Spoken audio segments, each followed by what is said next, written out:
Welcome to Decoding Healthcare Research. I'm your host, Efrain Riveros, Dr. E.F. Rain.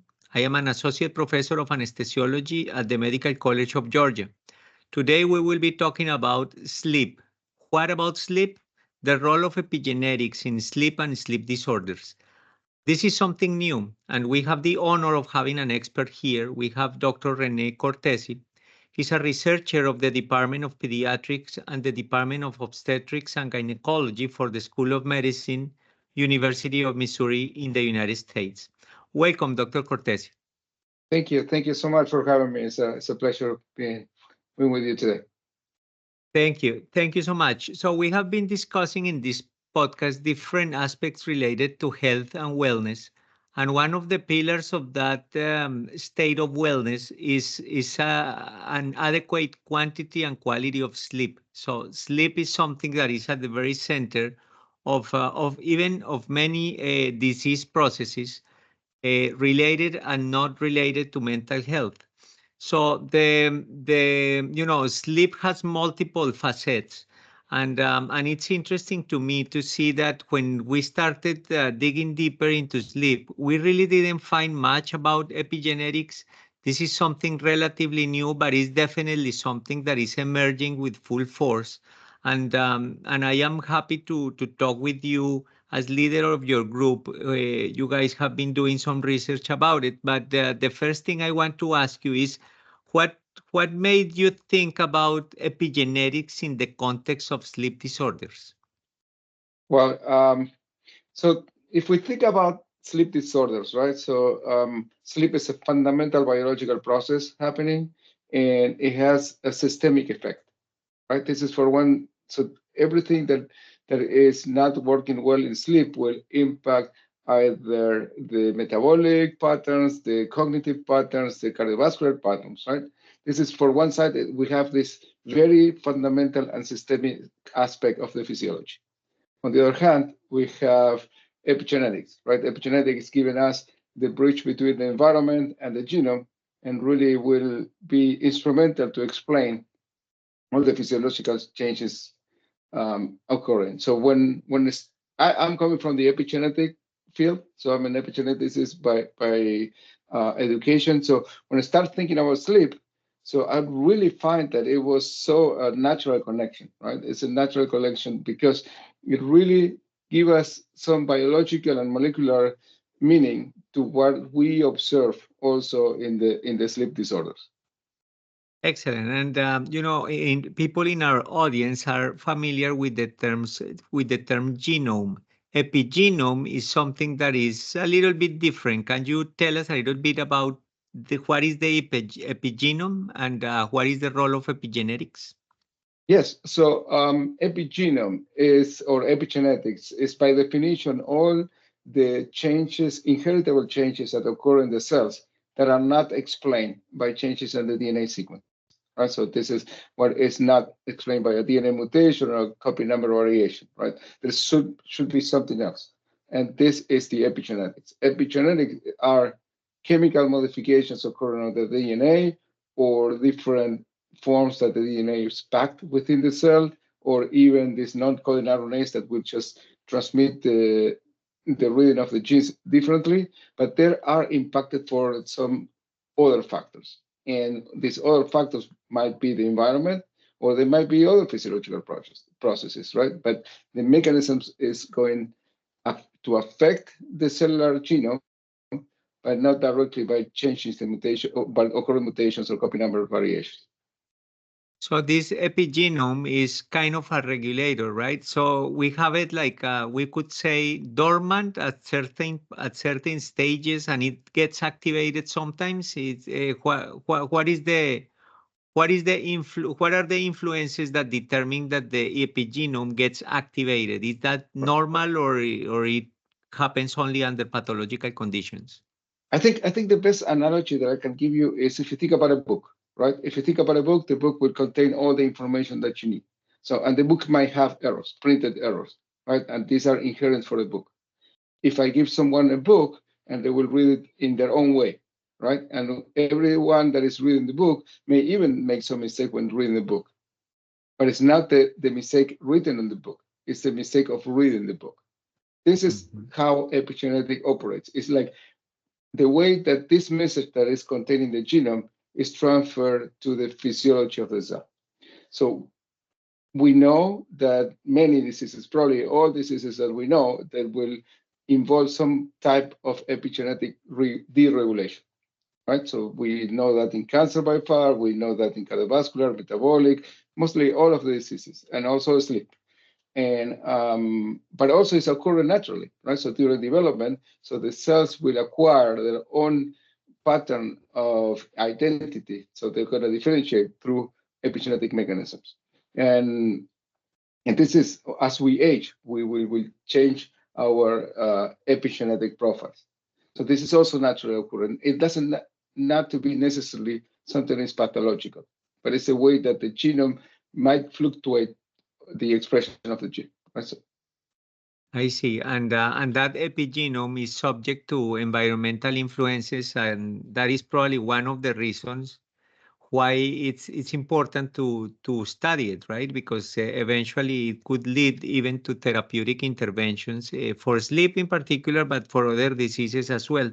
So my next question is, this epigenetic activation, if you will, at the molecular level involves several processes, including methylation of DNA, non-coding RNA. Can you elaborate more about those mechanisms in an sure, easy to understand way? sure. There are three main mechanisms. The first mechanisms, and by far the most studied, is the DNA methylation. DNA methylation is a chemical modification of the DNA. It's the addition of a methyl group, and it's also occurring always in the context of, or mostly in the context of a CG dinucleotide. And this is what is always referred, because the CG dinucleotides are not evenly distributed across the genome. So they're clusters, and those clusters are what we call the CPG islands. And those are the regions that mostly will show a differential methylation. So the second mechanism is the histone modifications. Histones are the proteins in which the DNA is wrapped around and packed into the nucleus of the cell. So, and those histones will interact with each other. So depending of the chemical, they have like a little tail, right? And those tails will determine whether the histone will get together or will repel each other. If the histone get together, so the chromatin is going to be more compact. If the chromatin is more compact, the gene is not going to be expressed. Now, so when they change these tails, so the histone will tend to separate. So the chromatin will just get like an open conformation. And that's when the gene can be expressed. The third mechanism is, as you said, the non-coding RNAs. So these are small or long RNAs that do not encode for proteins, but yet they get some information on how the other messenger's RNA will be processed, right? This is a very well-defined mechanism. And this is how the cell will also do this fine-tuning on the expression of the gene. The beauty about this is we have these three different layers of complexity, but they're also interacting to each other. So for simplicity, we studied one or the other, but the most important thing is how they interact. And this is because how complex establishing a phenotype is. Yeah, it's interesting to see exactly what you say, that all the mechanisms are happening at the same time. In the context of sleep, I assume that the circadian rhythm is regulated genetically, right? So the epigenome is somehow involved in this process of circadian cycles. Well, so there are many genes that are determined on the circadian clock, right? So we have the clock genes, the birth genes, and they are naturally genetically regulated, but there is also an epigenetic regulation. So the fine-tuning of the expression of the pair genes or the clock genes is also managed through epigenetic modification. So we have data showing even in normal conditions, it doesn't necessarily has to be a pathological condition. So in normal conditions can also differential methylation may explain how this circadian rhythm will have some variation.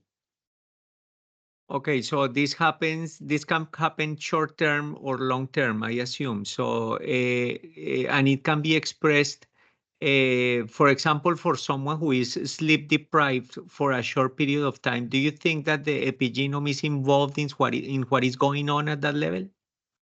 Well, we have data from animals showing that mostly all the sleep disorders may or will condition the epigenome one way or the other. So we at sleep are very, very well defined because the physiology might vary. What is a sleep deprived? What is a sleep fragmented? What is a sleep disorder breathing? So we really separate the conditions differently.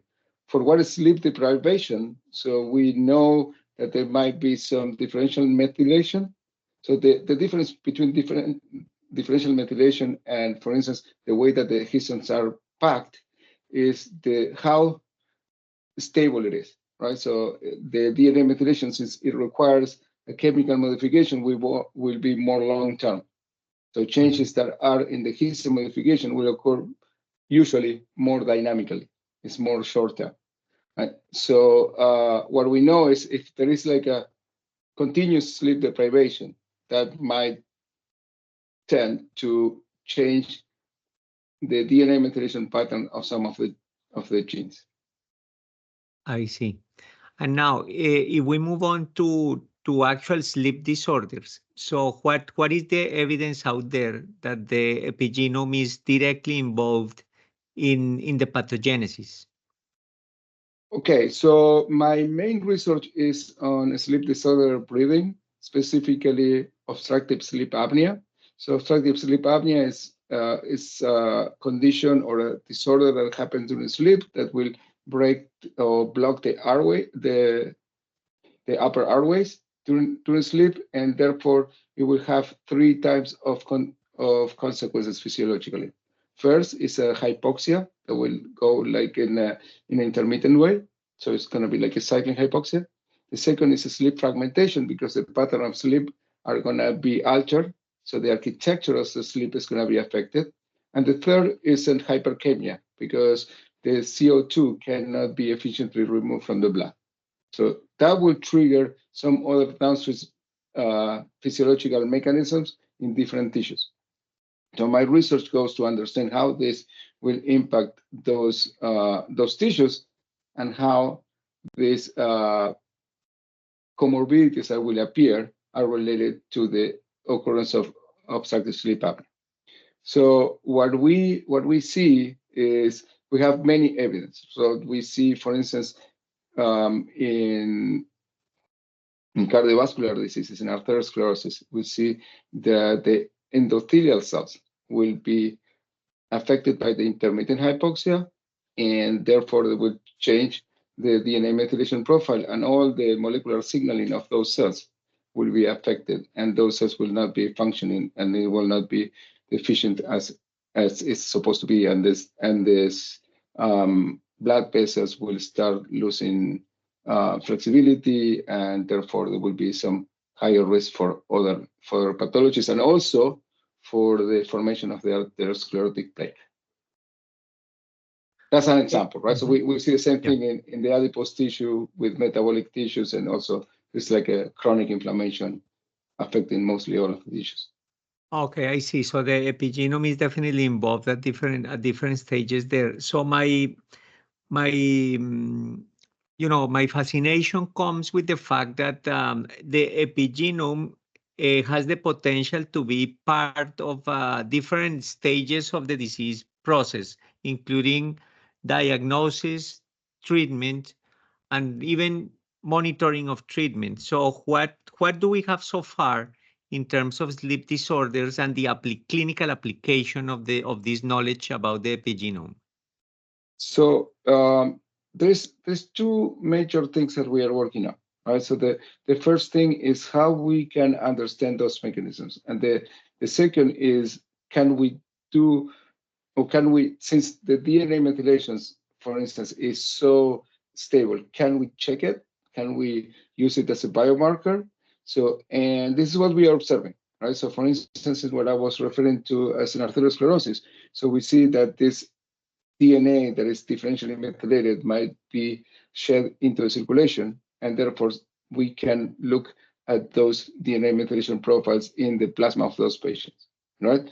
We can also look for systemic DNA methylation changes in the blood of these patients. So we published last year a paper showing that there is an epigenetic age acceleration related to obstructive sleep apnea, but most interestingly, patients that undergo the treatment will really stop this epigenetic age acceleration.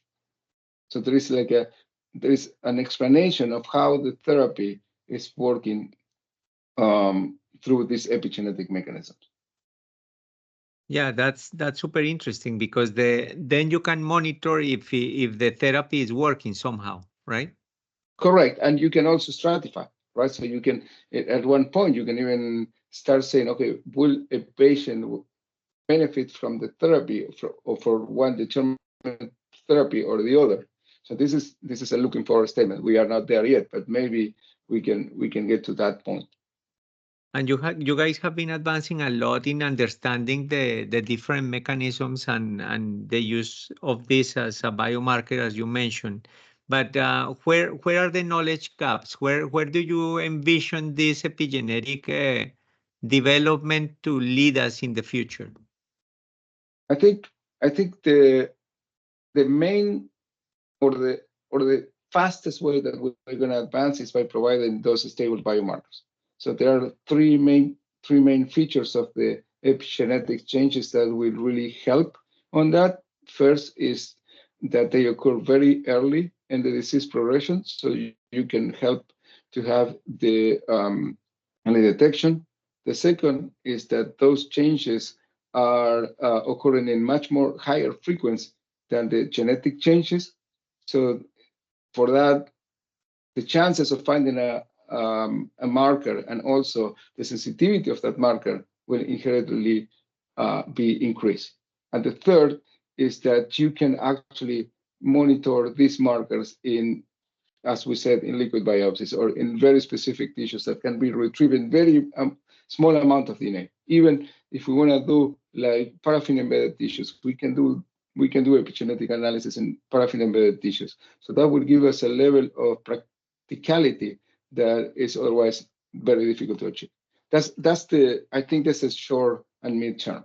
So the second term is to understand what I was saying, the therapy, right? So therapies, specifically in sleep, there are different therapies. Some are the CPAP, the positive air pressure, and in children we have the adenotonsillectomy, which is the removal of the adenoids and the tonsils. So and there are other pharmacological approaches, right? So we need to understand how they work, right? So we need to understand the mechanism of action, and also as we understand the epigenetic, we can even start thinking of additional treatment, right? And also this is not a word from me, but from one colleague of mine, that we can even detect like windows of opportunity where this therapy will be much more efficient.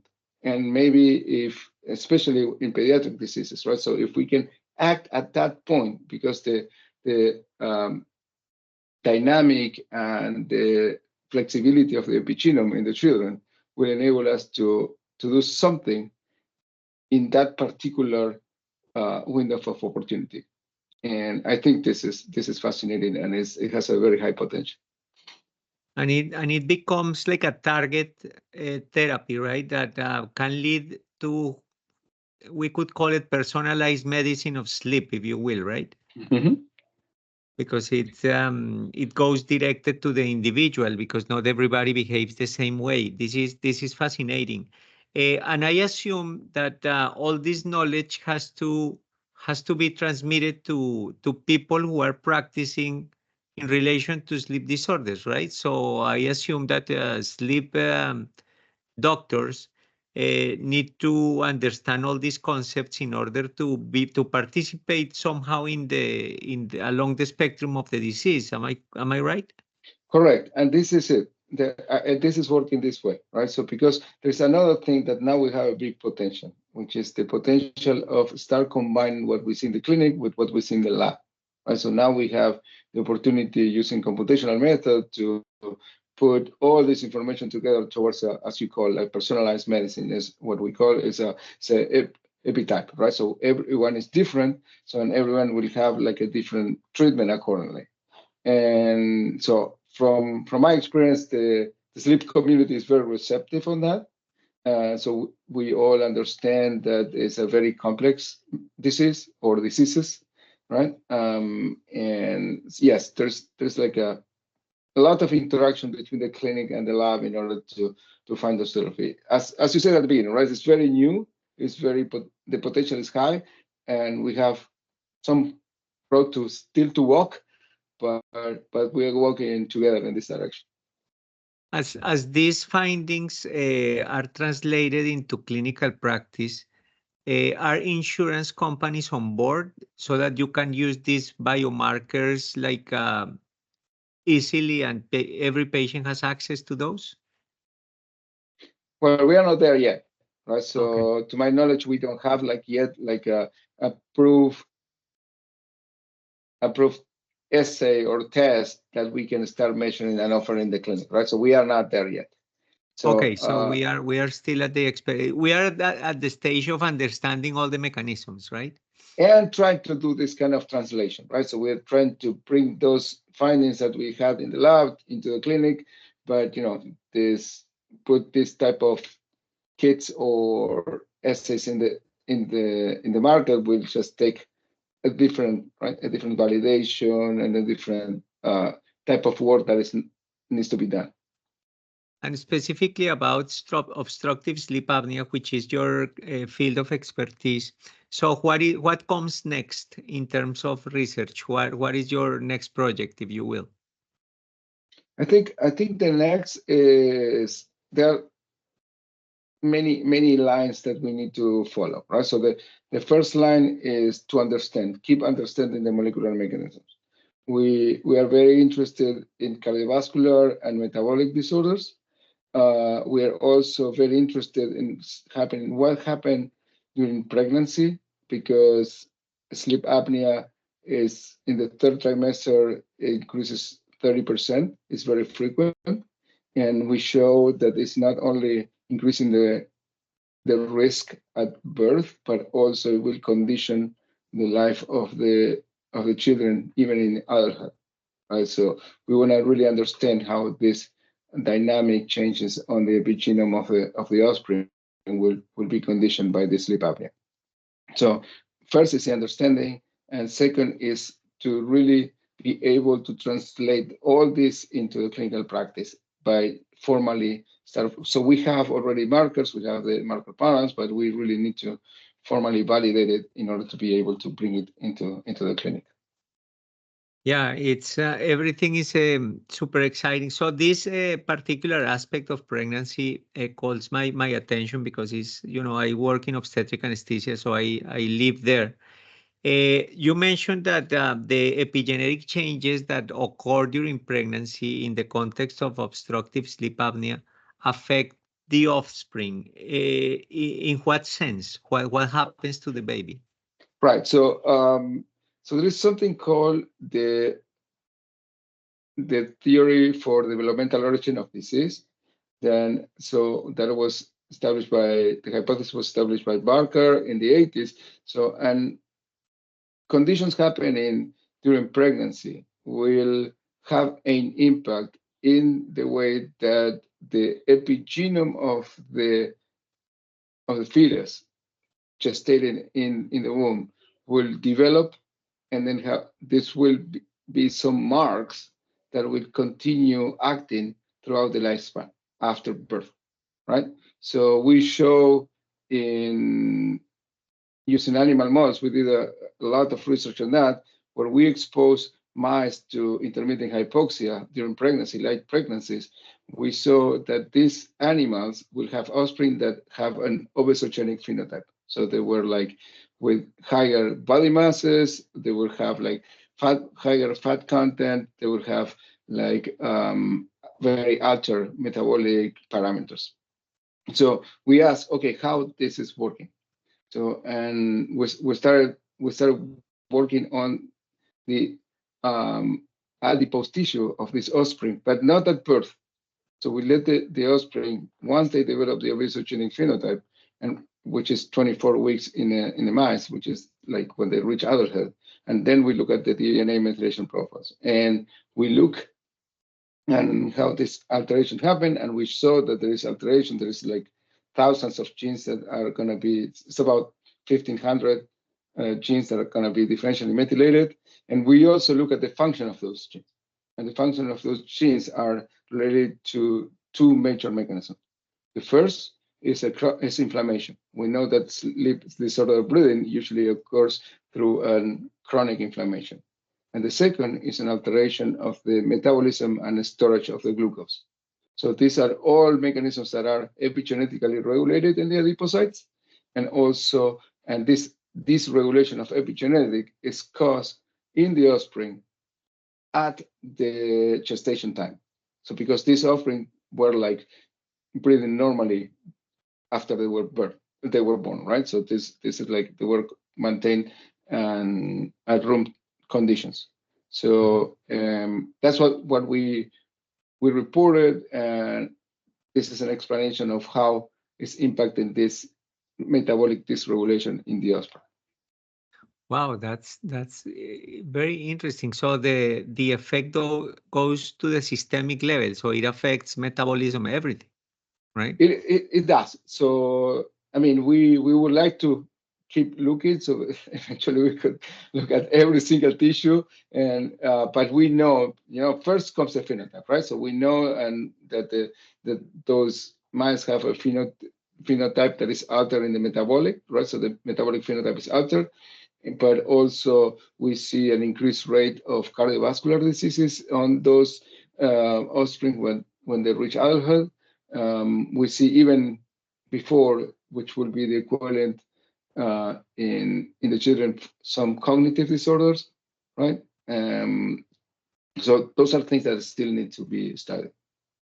Yeah, that's and I think it's going to be a long journey probably, but it's going to come to fruition for sure. And we are going to be on the lookout for the results of your group. And I want to, before we close, I want to thank you, Dr. Cortese, for your kindness and for sharing all your knowledge and wisdom with us. And I really have enjoyed talking with you. The way you presented is easy to understand for non-experts like myself. And I know from what I have been researching myself that this is just the beginning. So the influence of the epigenome on normal sleep and sleep disorders is something that is growing so fast, and I am sure that we will see a growing body of publications for sure in the next few years. And having had the opportunity of talking with you as one of the pioneers is really an honor. And I want to thank you very especially, and in the name of our audience, I want to really express my gratitude. Thank you so much. Thank you very much for the opportunity. I'm very grateful for the opportunity to talk and share. So I'm also want to acknowledge some of my colleagues that so Dr. David Gosal, Dr. Khalifa, that it's it takes a village, right? So it is like really it's a work from our group, but also I know that there are other groups around the world that are working, and this, as you said, it's just the beginning. I think it's a very complex but still doable scenario that we have in front of us. Absolutely, absolutely. Thank you so much again. And for our audience, I'm gonna leave the link to the paper that we discussed today with Dr. Cortese in the description of the video. And don't forget to give us your feedback. See you in the next episode.